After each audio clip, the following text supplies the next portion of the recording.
Это здание в селе Марьино Джанкойского района служит молельным домом для местных мусульман. В советское время здесь располагался детский садик, затем магазин. Потом это место пришло в запустение. Несколько лет назад местные мусульмане выкупили его и обустроили для поклонений. Сейчас в мечети села Марьино проводятся пятничные и праздничные коллективные молитвы. Азан здесь звучит регулярно.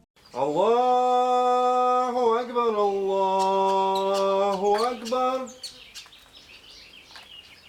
Ашхаду ла иляха илlallah.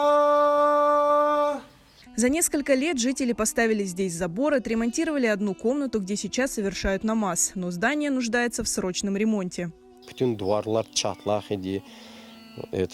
Duvarlarda işte şpaklövka yapıp onda işte gözettik. Onda ne yaptık? Duvarları gözettik. Tepesini yaptık. Pollarını yaptık.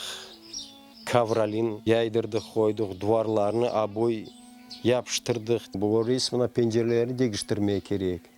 Bu kapıyı değiştirmeye gerek. Tepesini değiştirmeye gerek. Minaret yapmak gerek. Abdesthanayı yapmak gerek.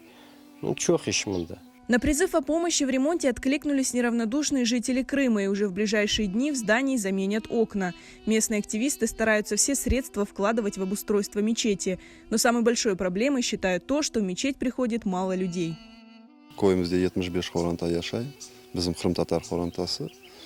Ama cami boş, gelmiyorlar adamlar. O kadar davet etemiz, geliniz, katnaşınız, koşulunuz.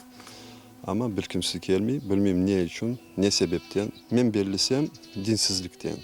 Чтобы cemaat anlasın. Ne için bu yapılıyor? Kimge yapılıyor? Kimdir biz? Biz vatanımıza kayıttık. Ne için kayıttık?